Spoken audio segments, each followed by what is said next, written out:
I'm Kevin Baldwin. And I'm Robin Kugler. And together we represent Baldwin and Vernon. One of the things we want to talk about today is whether or not employment laws actually protect teenagers. And in your experience, Robin, do they protect teenagers? They do protect teenagers, except for age. Obviously, they have to be 40 years old to have that applied to them. So everything except age discrimination, is that correct? Yes. Now, when we're talking about that, we're talking about some of the easy ones you could think of: sexual harassment, gender discrimination, those types of things. But does it also apply to disability discrimination? Yes. In certain situations, you'll have teenagers who are in the workforce who might be hearing impaired or may have some other form of disability. Now, what the law says is that they're treated just like everybody else. If they can perform the essential functions of their job with or without a reasonable accommodation, they have to be given the opportunity to both be hired and perform the essential functions of that job.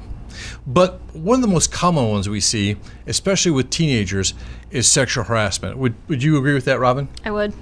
And Robin, what types of things are we looking for in a case where somebody thinks they may have been sexually harassed as a teenager? Generally, we're looking at what their coworkers have said to them, what the ages of the coworkers are, and what the actions actually included. In some certain situations, you're also looking at management. Is that true? Yes. Now, one of the things that happens in these situations are people want to kind of sweep it under the rug. Well, it's just boys being boys. Have you heard that one before? I have. And in that situation, when we're doing something like that, we're looking at that. One of the things that Robin likes to do, and I'll tell you right now, Robin is excellent at this. She digs into these cases like you would not believe. But one of the things that Robin likes to do is she wants to know, okay, what did you say to the manager and what did they say to you? And what are some of the, let's talk about the bad responses of management. What are some of the bad responses managers have given to teenagers? I've actually had managers say boys will be boys to younger females, and a lot of times if you report something to a manager, they don't do anything about it, and that's probably the worst thing that they could do. Without telling us the case names or the names of our clients, because many of them are teenagers, or they're under the age of 18, therefore their identity is protected. But what are some of the situations that have occurred? What have they said that this happened to me at work? We've had our most recent case, a female client who was forced to change down to, well, nothing, into her swimsuit to work at the pool while standing behind a tarp with holes in it, and the only other people present were males. In that situation, did some of the males take advantage of that situation? Presumably so. Okay. And in other situations, I believe that's also one where at one point somebody opened the door on her when she was changing. Yes, opened the door on her completely naked, stood there and laughed, and then reported it to management, and they said it wasn't a big deal. And here's the thing about this, folks.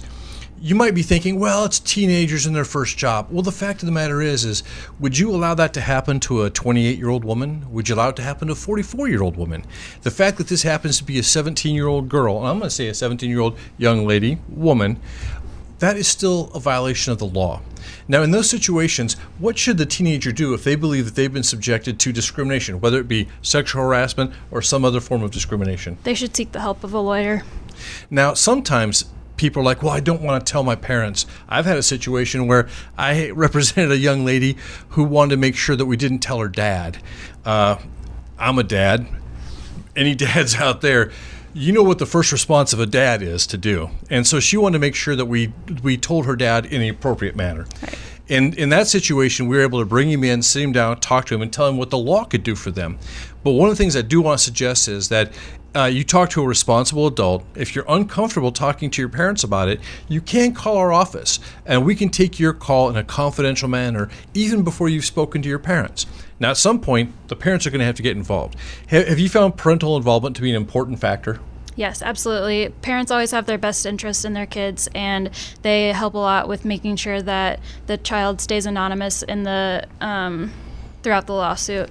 And they always have good opinions on things that are going on. Now, one of the things we also want to talk about is it's not just employment discrimination. There are certain accommodations that have to be made under the law. For instance, girls have to be treated the same as boys. And also now with the new Bostock decision out of the United States Supreme Court talks about LGBTQ issues.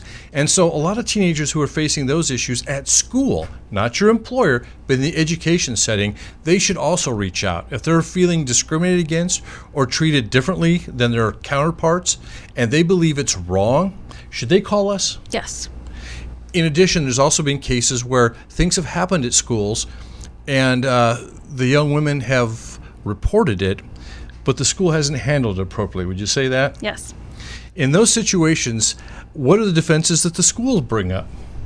The schools always say things to the effect of that they tried to accommodate the student as well as they could, and they say things like that it's just students being students, kind of like the boys will be boys sort of thing, and it's like locker room talk. In those situations, unfortunately, a lot of times the person who complains is subjected to retaliation.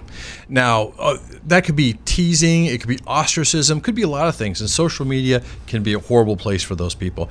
But what I want to strongly suggest is if this has happened to you, if you're experiencing this, even if you don't feel comfortable talking to your parents yet, please reach out to our office and speak with Robin Kugler or Sylvia Hernandez or another lawyer in our office to see if we can help you out in this situation. Once again, thank you for watching today.